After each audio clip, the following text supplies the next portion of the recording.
मुल्क भर में कोरोना की सूरत हाल संगीन हो गई। एक रोज में 111 अफराद जान से हाथ धो बैठे। 24 घंटे में 2256 अफराद में वायरस की तस्दीक। मुल्क में एक्टिव केसेस की तादाद 38,268 हो गई। लाहौर में कोरोना SOPs की खिलाफ वर्जी के खिलाफ कार्रवाइयाँ। 16 से ज्यादा रेस्टोरेंट्स, दुकानें और मार्केट सील। 10,000 रुपए जुर्माना।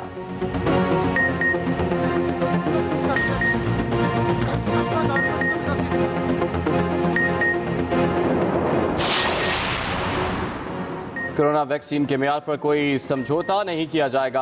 कीमत से ज्यादा अहम वैक्सीन का मुकम्मल महफूज होना है। वफाकी वज़ीर science and technology Fawad Chaudhry का ट्वीट। मजीद कहा, वैक्सीन की पाकिस्तान में दरामद पेचीदा और अहम मामला है। कोरोना वैक्सीन खरीदारी के हवाले से काबीना कमेटी का पहला इजलास कल हुआ। कमेटी का टारगेट है कि बेहतरीन वैक्सीन कम कीमत पर पाकिस्तान में जल्द अज जल्द मुहैया हो सके।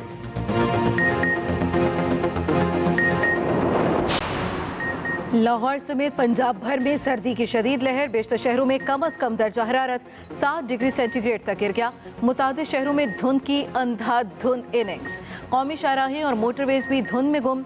लाहौर से हाफजाबाद तक मोटरवे शदीद धुंध के बायस हर किस्म की ट्रैफिक के लिए बंद। मोटरवे M3 समंदरी तक, M4 पिंडी भटिया से फैसलाबाद तक बंद। मोटरवे हुकाम की शहरियों को गैर जरूरी सफर से गुरेज और सफर शुरू करने से पहले हेल्पलाइन 130 पर राब्ता करने की हिदायत।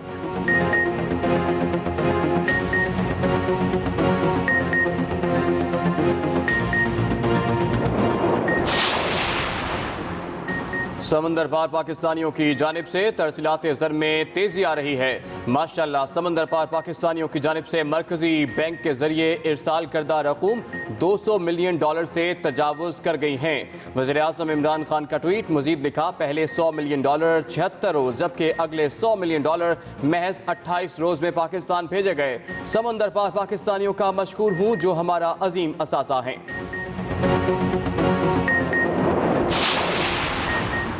सेक्युलरिज्म का प्रचार करने वाला भारत इंतहा पसंदी और दहशतगर्दी का मरकज बन चुका है। विफाकी वज़ीर इत्तलात शिबली फराज का ट्वीट। मजीद कहा, डिसइंफो लैब ने भारतीय झूठ के कारोबार का पोल खोला तो बरतानवी रेगुलेटर ऑफकॉम ने भारतीय चैनल रिपब्लिक TV के पाकिस्तान के खिलाफ नफरत अंगेज बयानिए का पर्दा चाक कर दिया। बरतानवी रेगुलेटर ऑफकॉम का नोटिस भारत की आलमी सतह पर रुसवाई का मजहर है। जिनको अल्लाह ने इतना मौका दिया, मुल्क के सरबराह बना दिए, जिस रास्ते पे वो निकल गए, आपके सामने आज वो इबरत का निशान बने हुए हैं। बच्चे को झूठ बोलना पड़ रहा है बापों की चोरी को बचाने के लिए। क्या फायदा इस पैसे का? ये पैसा अल्लाह का अजाब है। मुल्क में महंगाई बढ़ गई। तनख्वाहदार तबके को मिलने वाली तनख्वाह काफ़ी नहीं। वज़ीर-ए-आज़म इमरान खान का इस्लामाबाद पुलिस लाइन्स में पासिंग आउट तकरीब से खिताब। कहा, मुल्क की आमदनी के बढ़ने तक कौम को सब्र करना होगा। मुल्क में सब कुछ है, सिर्फ गवर्नेंस को ठीक करने की ज़रूरत है। ये भी कहा, पिछले सियासतदान उस रास्ते पर चल पड़े कि आज इबरत का निशान बने हुए हैं।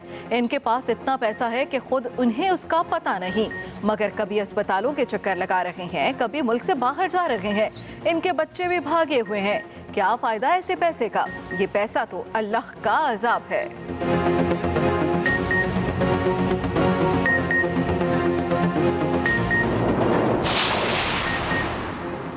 अमरीकी सहाफ़ी डैनियल पर्ल कातिल केस की समाअत। सिंध हाई कोर्ट ने उमर शेख की नज़रबंदी खिलाफ कानून करार दे दी।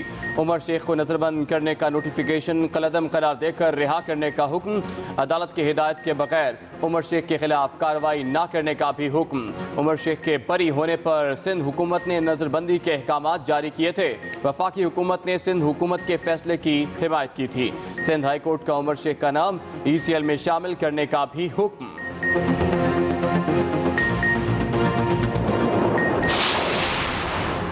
गुलिस्तान जौहर में चाइना कटिंग और जमीनों पर कब्जा केस की समाअत। अदालत ने KDA को गुलिस्तान जौहर में बड़े ऑपरेशन का हुक्म दे दिया। सिंध हाई कोर्ट ने हुक्म दिया कि सुप्रीम कोर्ट के हुक्म के मुताबिक तजावुजात फौरी खत्म कराई जाएं। DG रेंजर्स और DIG ईस्ट को KDA से ताउन और नफरी फराहम करने की हिदायत हो चुकी है। और एक रोज में 111 अफराद जान से चले गए, जबकि 24 घंटों में 2256 अफराद में वायरस की तस्दीक हो गई है। अहम खबर आप तक पहुंचा रहे हैं।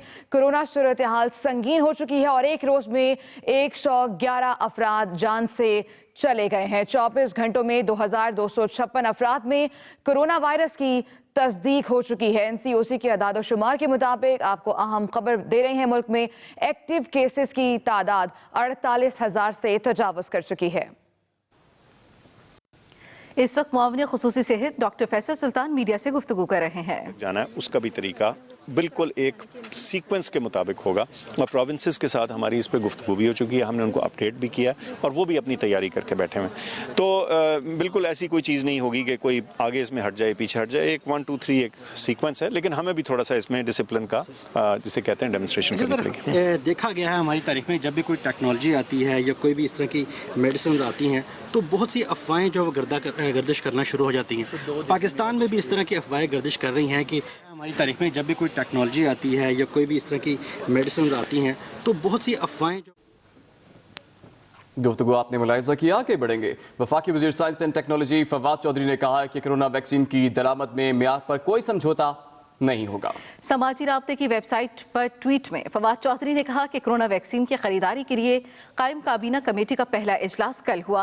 वैक्सीन की पाकिस्तान में दरामद पेचीदा और अहम मामला है। कमेटी का टारगेट है कि बेहतरीन वैक्सीन कम कीमत पर पाकिस्तान में जल्द मुहैया हो सके। कीमत से ज्यादा अहम वैक्सीन का मुकम्मल महफूज होना है। रोशन डिजिटल अकाउंट्स के तहत भेजे गए फंड्स $200 मिलियन से बढ़ गए। वज़ीर आज़म इमरान खान का ट्वीट कहते हैं, समंदर पार पाकिस्तानियों का मशकूर हूं जो हमारा अजीम असासा है। रोशन डिजिटल अकाउंट के तहत भेजे गए फंड्स $200 मिलियन से बढ़ गए हैं। वज़ीर आज़म इमरान खान ने ट्वीट की है और लिखा है कि समंदर पार पाकिस्तानियों का शुक्रगुजार हूं जो हमारा अजीम असासा हैं। वज़ीर आज़म ने कहा कि पहले $100 मिलियन 76 रोज में हुए।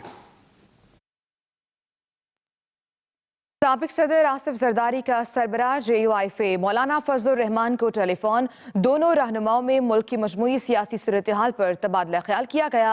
हुकूमत मुखालिफ तहरीक के हवाले से भी बातचीत हुई है। अहम खबर आप तक पहुंचा रहे हैं। साबिक सदर आसिफ जरदारी का सरबराह JUIF मौलाना फजलुर रहमान को टेलीफोन। अहम खबर आप तक पहुंचा रहे हैं। दोनों रहनुमाओं में मुल्क की मजमूई सियासी सूरत हाल पर तबादला ख्याल किया गया।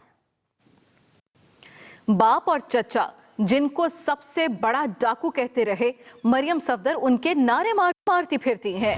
मुआविन खुसूसी शहबाज गिल की जानिब से ट्वीट किया गया जिसमें उन्होंने कहा कि जिनके लिए एहतसाब कमीशन बनाया, करप्शन के मुकदमे बनाए, उनके पेट फाड़ने के दावे करके वोट लेते रहे। जिनके लिए एहतसाब कमीशन बनाया, करप्शन के मुकदमे बनाए, उनके पेट फाड़ने के दावे करके वोट लेते रहे। इस्तीफे सिर्फ ड्रामा, PDM का टोला कभी इस्तीफे नहीं देगा। वजीर आला पंजाब की मुआविन खुसूसी बराए इत्तलात फिरदौस आशिक अवान का बयान कहती है, मुल्की दौलत को बेदर्दी से लूटने वालों में लॉन्ग मार्च की हिम्मत नहीं है। इस्तीफे सिर्फ ड्रामा है, PDM का टोला कभी इस्तीफे नहीं देगा। मुआविन खुसूसी इत्तलात पंजाब की जानिब से ये कहा गया। मजीद कहा कि मुल्की दौलत को बेदर्दी से लूटने वालों में लॉन्ग मार्च की हिम्मत नहीं है। राजकुमारी अपोजिशन को हाँक रही है। सिंध का शहजादा बेबसी की अलामत बन चुका है। फिरदौस आशिक अवान का ये बयान। मजीद कहा कि मौलाना की मनफी सियासत का भी जनाजा निकल चुका है। फिरदौस आशिक अवान कहती हैं कि इस्तीफे सिर्फ ड्रामा है, PDM का टोला कभी इस्तीफे नहीं देगा। सिंध हाई कोर्ट ने अमरीकी सहाफ़ी डैनियल पर्ल कातिल केस में उमर शेख की नज़रबंदी के खिलाफ कानून करार देते हुए रिहा करने का हुक्म दे दिया। सिंध हाई कोर्ट ने नज़रबंदी के खिलाफ अपील पर फैसले में हुक्म दिया है कि अदालती हिदायत के बगैर उमर शेख के खिलाफ कार्रवाई ना की जाए, जबकि ECL में नाम शामिल करने का हुक्म दिया। जस्टिस अमजद अली ने कहा कि महकमे दाखिला 4-6 पढ़े लिखे लोग भी रख ले। नोटिफिकेशन में कहाँ लिखा है उमर शेख दहशतगर्द है या इसका ताल्लुक कलदम तंजीम से है? मौसमियात वालों का कहना है कि मुल्क के बेशतर इलाकों में आज मौसम सर्द और खुश्क रहेगा, जबकि बालाई इलाकों और शुमाली बलूचिस्तान में शदीद सर्दी का सिलसिला जारी है। धुंध, कहीं शदीद सर्दी तो कहीं बर्फबारी। महकमा मौसमियात के मुताबिक आज इस्लामाबाद में मौसम सर्द और खुश्क रहेगा। गिलगित बल्तिस्तान में मतला जुज़वी अबरालूद और मौसम शदीद सर्द रहेगा। खैबर पख्तूनख्वा के बेशतर अजला में मौसम सर्द और खुश्क, जबकि बालाई अजला में मौसम शदीद सर्द रहने की तवक्को है। सिंध के बेशतर इलाकों में मौसम सर्द और खुश्क रहेगा। लाहौर समेत पंजाब भर में सर्दी की शदीद लहर, जबकि मुतादिद इलाकों में सुबह और रात के वक्त धुंध का सिलसिला भी जारी है। काला शाकाकू, उकाड़ा, साहिवाल, भावलनगर और दीगर शहरों में रात और सुबह के वक्त धुंध छाई रही। गुजरांवाला रीजन के मुख्तलिफ इलाकों में सियालकोट, मंडी बहाउद्दीन, हाफिजाबाद, गुजरात और गिरदोनवाह में शदीद सर्दी की लहर जारी है। गुजरांवाला और गिरदोनवाह में रात धुंध का राज रहा। उधर कोयटा में मतला साफ होने के साथ यकबस्ता हवाओं से मौसम शदीद सर्द हो गया। महकमा मौसमियात के मुताबिक कोयटा में दर्जा हरारत -3 और कल्लात में -5 रिकॉर्ड किया गया। बरतानवी रेगुलेटर ऑफकॉम ने भी भारतीय टीवी के पाकिस्तान के खिलाफ नफरत अंगेज बयानी का पर्दा चक कर दिया। वफाकी वज़ीर इत्तलात शिबली फराज का ये ट्वीट, जिसने शिबली फराज ने लिखा कि बरतानवी रेगुलेटर ऑफकॉम ने भी भारतीय टीवी के पाकिस्तान मुखालिफ बयानी का पर्दा चक कर दिया। डिसइंफो लैब ने भी भारतीय झूठ के कारोबार का पोल खोल दिया। आगे बढ़े आपको बताएं, अफगानिस्तान में ऑस्ट्रेलवी फौजियों की जानिब से जंगी जराइम के इर्तिकाब पर पाकिस्तान समेत दुनिया भर में मजम्मत का सिलसिला जारी है। सेनेटर मुस्तफ़ा नवाज खोखर ने बेगुनाह अफगानियों को मारने वालों के कड़े एहतसाब का मुतालबा किया है। सेनेटर मुस्तफ़ा नवाज खोखर ने अफगानिस्तान में कम से 39 मासूम और बेगुनाह लोगों के कत्ल के वाक़यात की शदीद मजम्मत की है। उन्होंने कहा है कि यह अफसोसनाक और तकलीफ दे खबर है कि कैसे इन लोगों को मारा गया जिनका जंग से किसी किस्म का कोई ताल्लुक नहीं था। मुस्तफ़ा नवाज खोखर ने इसे आलमी इंसानी हुकूक की तहत जंगी जुर्म करार दिया है। उन्होंने कहा है कि जो लोग इन जुराइम के मुर्तकिब हुए हैं उनका एहतसाब किया जाए।